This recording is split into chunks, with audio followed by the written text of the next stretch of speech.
Of course, a different one. It's scrambled. The players shake hands. The clock begins. 90 minutes plus 30 seconds increment per move. You can see that this position has rook, king, knight, bishop, bishop, rook, queen, and knight. Let's see what Magnus opens the game with. He plays d4. Not a simple move. He opens up the bishop. Many players also opted for f4 because it opens the bishop as well as the queen. But Magnus feels that d4 is the correct move. Let's see what Nodirbek chooses here. He responds back with f5, which seems like a super logical move, opening the queen, the bishop, and also the rook. So that seems like a very, very logical and a good move to play here. And how does Magnus now build up the position? One of the key elements of freestyle chess is to be able to get all your pieces working together. He plays f3, maybe to play e4, also to get his bishop out to g3 or h4, or maybe to f2. Nodirbek now goes with his pawn to g5, gaining some more space over here, and also planning to get his bishop out at some point. Maybe bishop to g6 could be an idea, or to get the knight behind the pawn. Magnus pushes his pawn to e4, grabs space in the center. If you take on e4, I take back, and I have a very strong center, and I would be very happy. So let's see how Nodirbek continues. He doesn't have to take the pawn at all because his pawn on f5 is defended right now by the rook. He goes for the move knight to g6. The knight comes out, it develops, it's looking at these squares. The position is slowly and steadily developing. Think about it. What would be Magnus's next move? He goes knight to g3, putting pressure on the f5 pawn, forcing black to take a decision. If you push f4, then I can simply come back knight g2, and I have a very strong center here. And so black now brings his knight out to d6. And you will see that Nodirbek is not ready to let go of the tension. He's asking Magnus to push his pawn to e5 when he's ready to move his knight away, maybe to f7 or c4. But Magnus says, I'm not ready to do that. I'm going to play b3. With this move, he takes control of the very important c4 square that is controlled by both the black pieces. And now Nodirbek plays a very nice move. He pushes the pawn in the center with e5. You will see that black's position looks really good. He has got his pieces out. His bishops are ready to develop here. He's also ready to long castle. Everything's looking good. And so Magnus now has to make a tough call whether to take here and allow knight e5 or to push. He pushes the pawn to d5. And now, okay, black can push, but you can also take here, pawn takes, and plonk your knight on the f4 square. It seems like a good idea. He pushes h5. And the idea of this move is very interesting. Because if you take on h5, you are giving up control of the central pawn on e4. So that's the reason why h5 is a very nice move. And Magnus pushes his pawn to c4.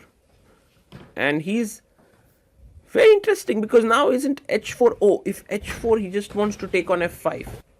That's the plan. h4 played by Nodirbek. Very, very interesting moment now, because after knight takes, if you think about it, Magnus has played 7 moves and he has made 1, 2, 3, 4, 2 moves, 5, 6 pawn moves. Incredible. Knight takes pawn. And Nodirbek will most likely also recapture. Knight takes, pawn takes, rook takes. And we'll reach this position now. And we should take stock of what is going on here. So after pawn takes,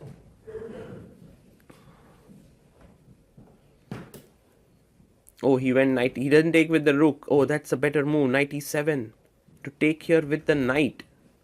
Got it. Magnus brings his knight to e2. And now you just take the pawn on f5. And once that pawn is taken, it's time for us to understand the position more deeply. He takes it. It feels like some sort of a King's Indian where white has the e4 square, so the knight could reroute itself. But on the other hand, black has so much space. His pieces are looking really good. Bishop comes on to c2, attacking here.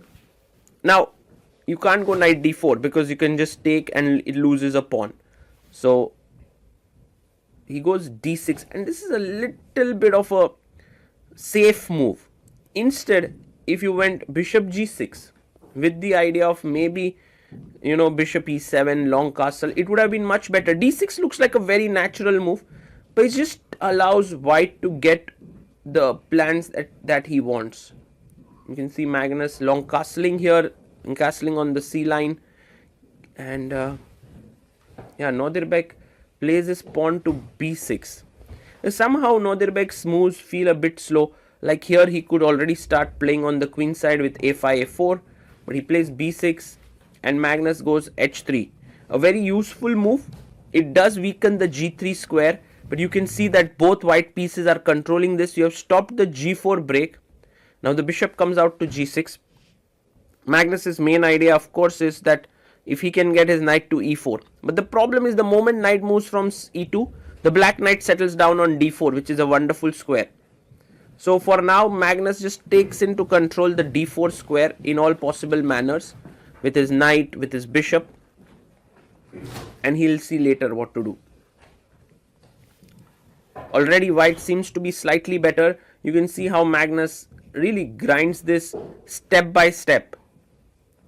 Bishop comes out to f6 for Nodirbek, and I think somewhere Nodirbek would love to give up this pawn just so that his bishop could be very active on this diagonal.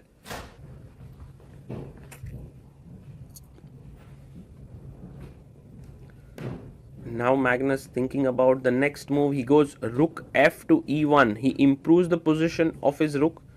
Maybe wants to go knight c3 to e4.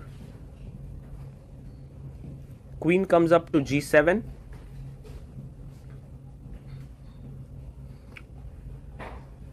And now what do you do? Because queen g7, be very careful, e4 is coming up, and so Magnus blocks the pawn first. Bishop e4, a very strong, powerful move, stopping the pawn from advancing.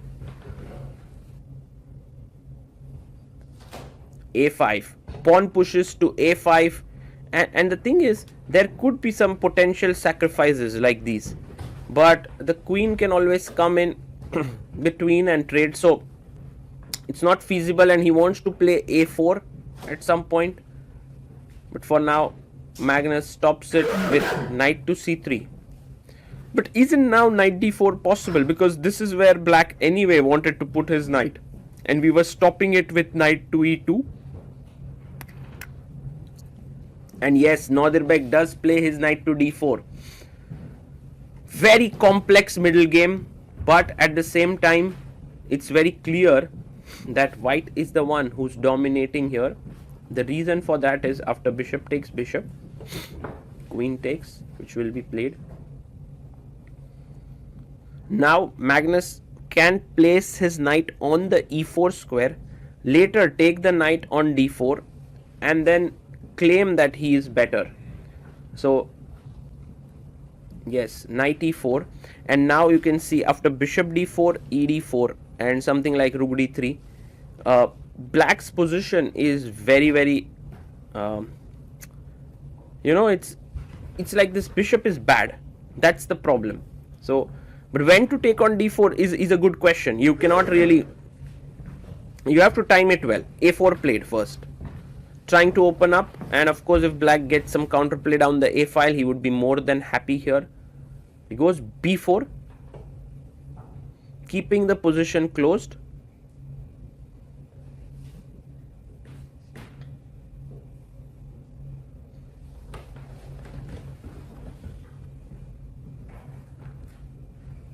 And now the bishop goes back to g7. Bishop moves back, the rook opens up,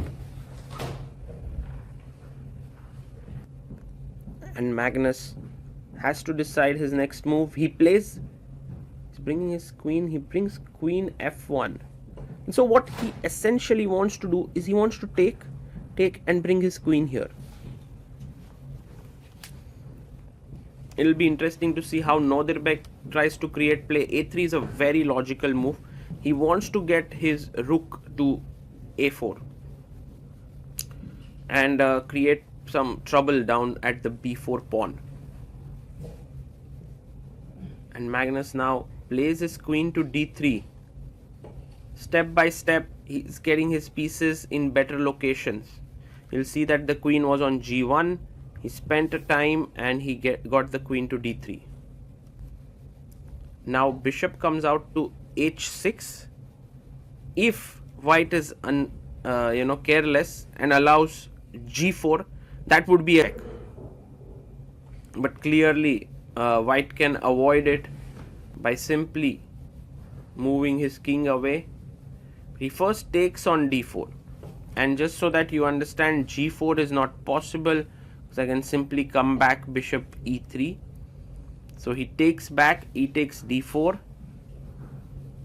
Of course, taking here would be a terrible mistake because of g4.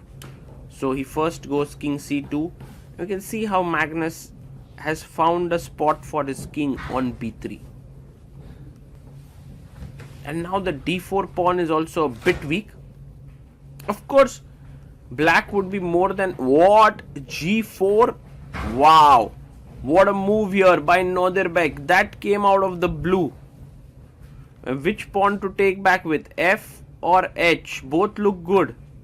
He takes back with the F pawn. And Magnus is trying to kind of grasp what is it that Nodirbek wanted. Well, I think Nodirbek just... What? Shot castle. Just connecting the rooks. The game has become so direct. Incredible. He's connected the rooks, and I think what he wants is to just put his bishop on e3. Imagine if you take on d4. It's a good move, but I think he wants to take this diagonal. That's his idea. Rook e2 by Magnus. So now Magnus says to Nodirbek that, hey, you've given me a pawn. All that I have to do is stabilize my position. Rook comes to e8.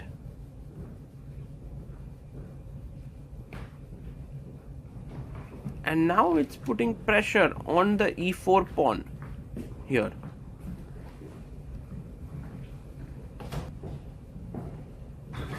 The rook comes to e1, defending the e4 pawn.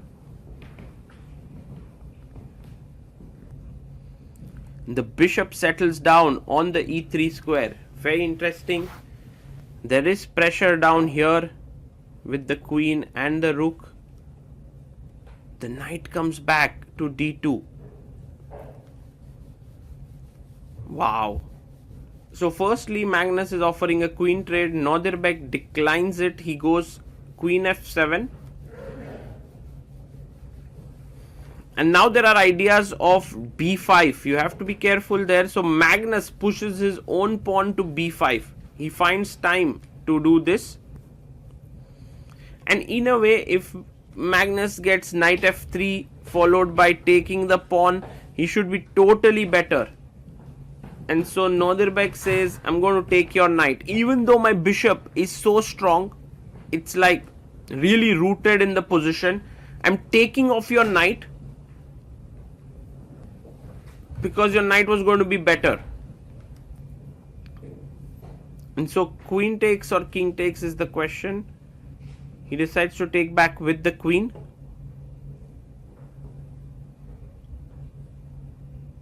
And now d3 check somewhere has to be thought of if the queen comes on this diagonal and tries to enter. He takes on e2. Rook takes e2. Takes on e2.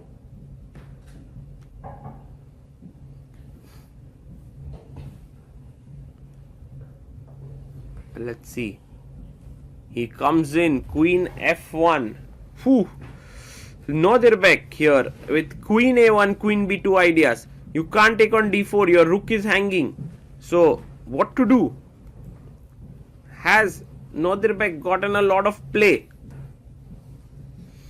Well, Magnus first gives a check. King goes to h8. I think there is a little bit of a pawn grab that's going to happen here. Yes, he takes on h4 with a check. So now Magnus is 2 pawns up. King g8. And he can bring his queen back.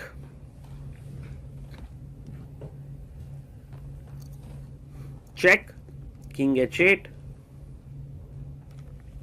And you can simply come back to d2 and say that you are up, now 2 pawns up. But it's also possible to give a few checks. Magnus has 10 minutes on the clock. Nodirbek has 1 minute 51 seconds. He goes queen h6 check.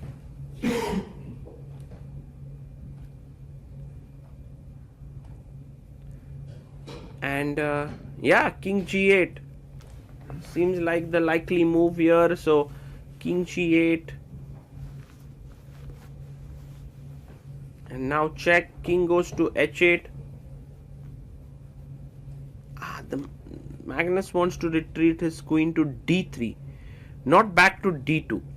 So he had to make that choice.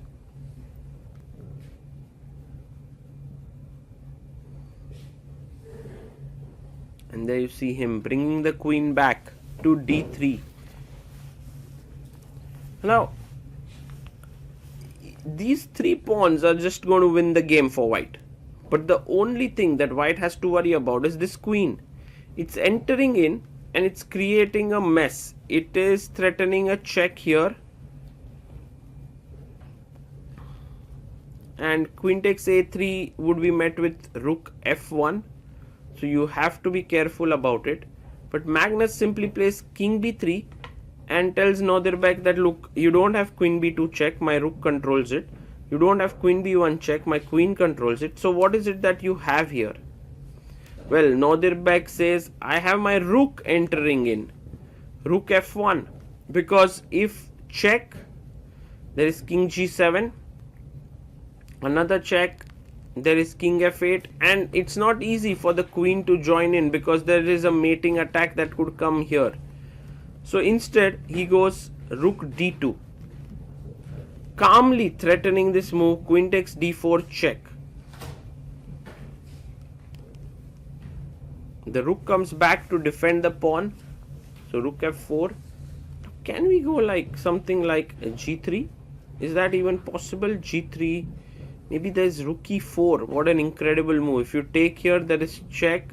King a4 and it's a draw here. Wow. Okay.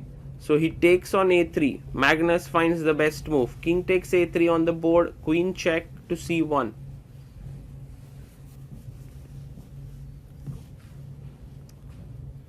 Goes. Well, he has to be super careful here. He's playing with his king. King to a4. Isn't it possible to go rook f8 and go from here and try to check? The problem, of course, is that you're going to lose the d4 pawn with a check.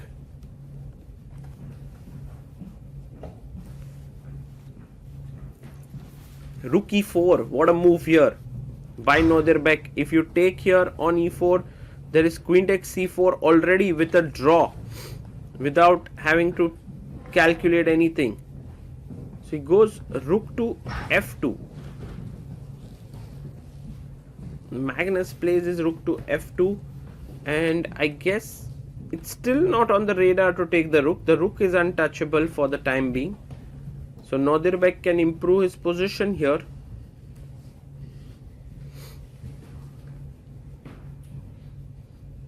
Goes rook e3. Oh. But isn't queen d4 just simply losing the pawn? He could take it, but instead he goes rook c2. Oh, things are looking quite intense now. If takes Rook takes c1. Okay, white is winning. He goes queen a1 with just 5 seconds on the clock. Big trouble here. Magnus thinking about queen, where to move the queen. Comes back queen d2. And by the way, look at this move, d3. When if you take queen e3, incredible move, queen d1 draws the game. Instead he plays here, instead of d3, queen b1.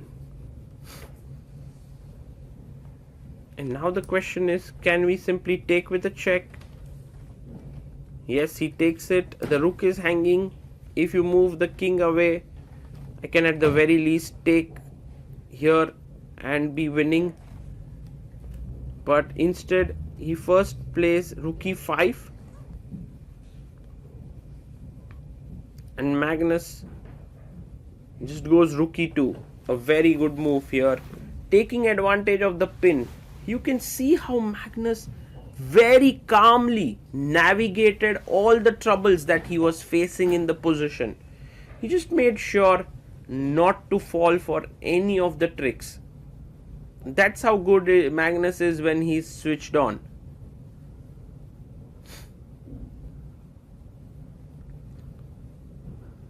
Comes back queen d2. And there you see white has 1, 2, 3, 4, 5, 6, 7 pawns. Black has only 3. So white is a massive 4 pawns up here. Queen f1 played. Again, if you trade on e5, there's queen takes c4. But Magnus is like, I have 4 pawns. I'm ready to give you back 1. Queen takes c4 check. Queen b4 would be met with queen takes a2. So king a3 played.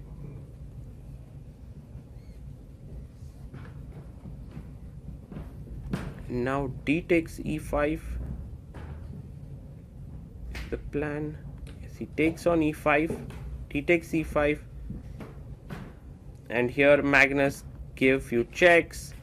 And then we reach the final position where he moved his king here. And the final moment of the game where he's moved his king to g3. And Nodirbek here is thinking, he stops the clock, resigns. Magnus Carlsen wins the game. He takes 1-0 lead in the quarterfinals. What a game that was by Magnus. Truly, first a little